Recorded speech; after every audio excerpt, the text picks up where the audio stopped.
আদ্রিতার চোখে নীল ছিল নিছকই একজন চাকর। সে সারাদিন আদ্রিতার ভাই ফরমাস খেটেও ওকে সন্তুষ্ট করতে পারত না।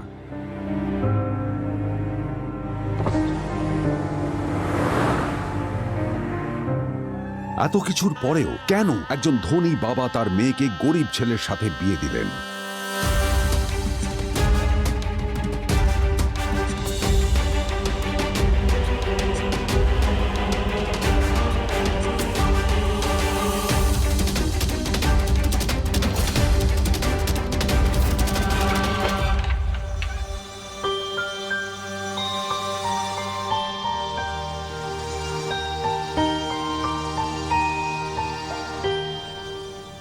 এবং তারপরে সেই মেয়েটি তার গরিব স্বামীর কাছ থেকে নতুন বছরে এমন একটা গিফট পেয়েছিল যে তার চক্ষু স্থির হওয়ার জোগাড় হয়েছিল। আর ওর স্বামী সম্পর্কে সত্যিটা জানার পর তো ও প্রায় অজ্ঞান হয়ে গিয়েছিল।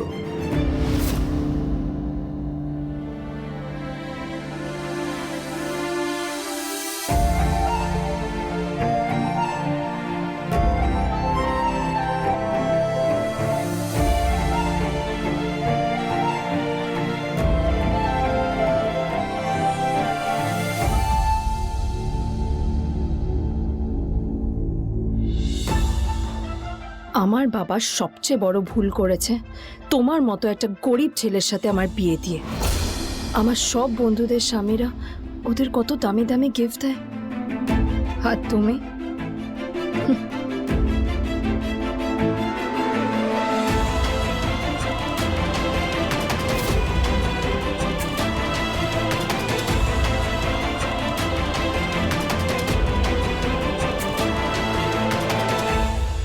আদ্রিতা তার বাবার কথায় নীলকে বিয়ে তো করেছিল, কিন্তু ও শর্ত দিয়েছিল যেন বাড়ির বাইরের কেউ না জানতে পারে যে নীল ওর স্বামী।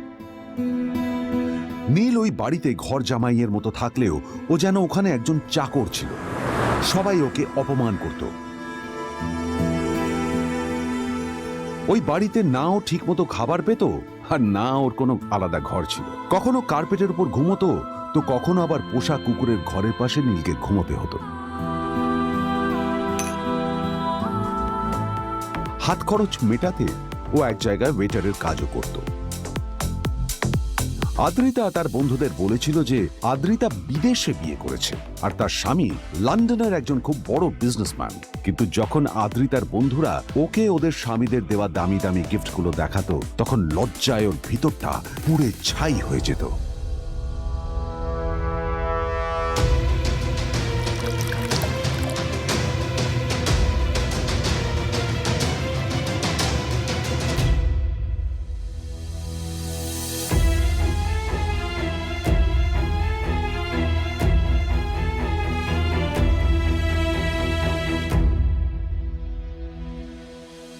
এই যে শোনো, নিউ ইয়ারে আমার একটা গিফট চাই তোমার থেকে। আর গিফটটা যেন দামি হয়, হ্যাঁ, মানে খুব দামি, কয়েক লাখ টাকা। ওকে? কয়েক লাখ টাকা? কিন্তু অদ্রিতা, এত টাকা আমি একসাথে কখনো দেখিনি। তোমাকে এত দামি গিফট আমি কি করে দেব? এটা তো তোমার বিয়ে করার আগে ভাবা উচিত ছিল। একজন পুরুষ মানুষ হয়ে নিজের স্ত্রীর এইটুকু ইচ্ছা তুমি পূরণ করতে পারবে না? স্ত্রীর এই কথাগুলো নীলকে আহত করে। নিঃশব্দে ওখান থেকে চলে যায় নীল।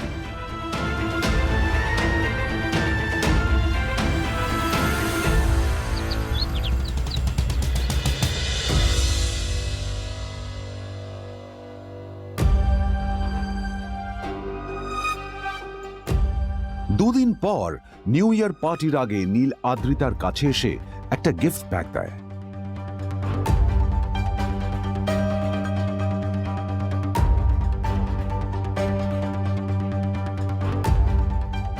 আদ্রিতা মুখ বেজার করে বাক্সটা খুলল, তবে তারপর বাক্সের ভেতরে গিফটটা দেখতেই ও চমকে গেল।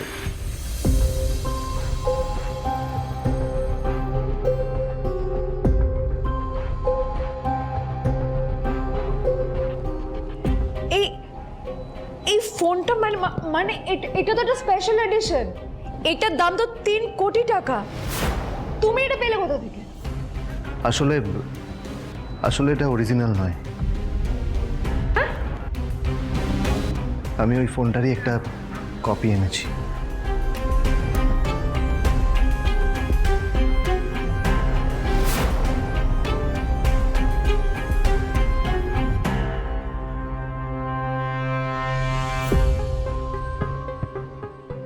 কিন্তু আদ্রিতার নীলের কথা একটু সন্দেহ হয়, কারণ ফোনটা দেখে একেবারেই আসল বলেই মনে হচ্ছিল। পরের দিনই আদ্রিতা ওই কোম্পানির শোরুমে গেল। এই ফোনটা একটু দেখুন না প্লিজ।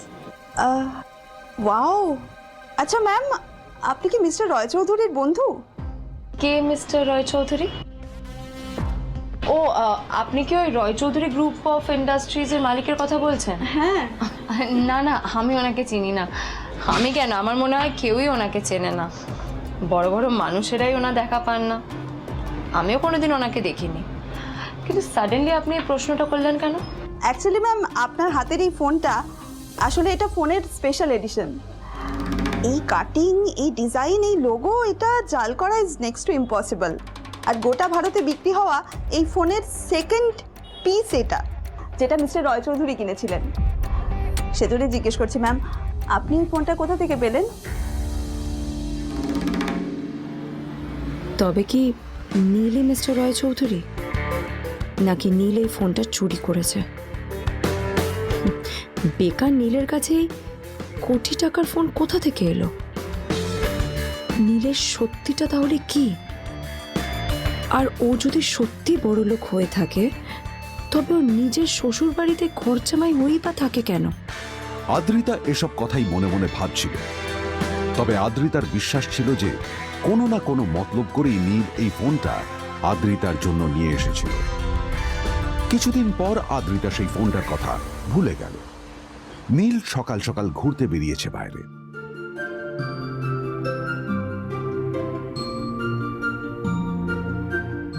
কটা বাজে রে?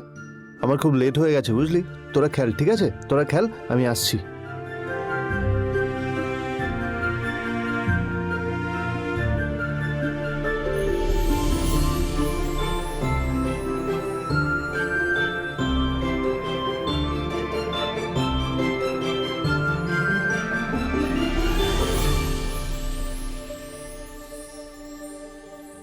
নীল, জল পড়ছে না কেন দেখো না।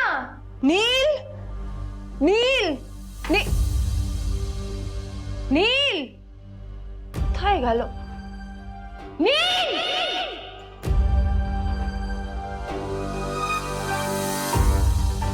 নীল, নীলকে ডাকছে কেন বলতো? ওইদিকে বাড়িতে আদ্রিতা আর চিত্রা আশ্চর্য হয়ে গেল যে নীল হঠাৎ কোথায় উধাও হয়ে গেল।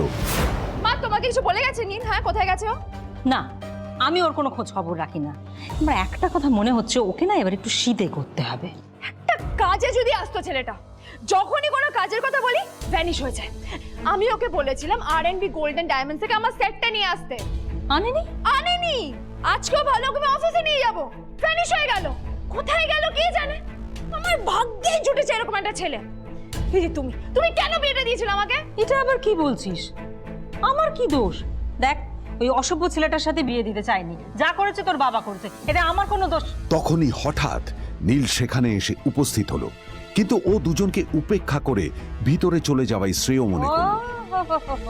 এই যে লাট সাহেব ফিরলেন রাজকার্য করে। এদিকে এসো, তোমার ফাঁকিবাজির আলোচনাই এখানে চলছে। মা এসো। প্লিজ থাক, মা থাক, ভাল লাগছে না। এমনিতেই অফিসের জন্য আমার লেট হয়ে যাচ্ছে, আর বিজন আমার ওয়েটও করছে। বিজনের নাম শুনেই নীলের মুখটা ফ্যাকাশে হয়ে গেল। আদ্রিতা নীলকে উপেক্ষা করেই বলল, আরে যে এই ছেলেটার মতো আর একটা ফাঁকিবাজ না তুমি পাবে না। তুমি কেন দাঁড়িয়ে আছো? এই যে শোনো শোনো শোনো শোনো, দাঁড়িয়ে আছো কেন? তোমাকে আমি বলেছিলাম আর&বি গোল্ড ডায়মন্ড থেকে আমার সেটটা তুলেছো, তোলোনি তো। এইটা চাই না আমার। তুমি আমার সাথে অফিসে যাবে, ফেরার পথে তুমি সেটটা নিয়ে আসবে। তোমার জন্য সবসময় লেট হয় অফিসে, তোমার জন্য বিরক্ত লাগে। আর ব্যাগটা নিয়ে ওর পেছন পেছন কোথায় যাচ্ছ? যা দিয়ে ওখানে রেখে এসো। নীল চিত্রার সাথে মাঝে মাঝে ঝগড়া করলেও তার স্ত্রী আদ্রিতার সাথে ও কখনো ঝগড়া করত না। সত্য সব অপদার্থ।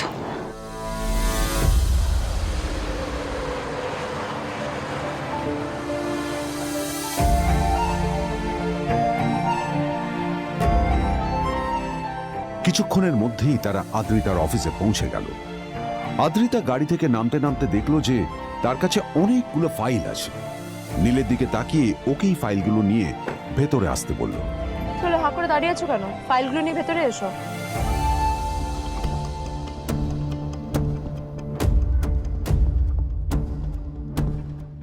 আদ্রিতা যখন ওর ক্যাবিনে পৌঁছলো তখন দেখলো সেখানে আগে থেকেই ওর বন্ধু এবং বিজনেস পার্টনার বিজন বসে ওর জন্য অপেক্ষা করছে।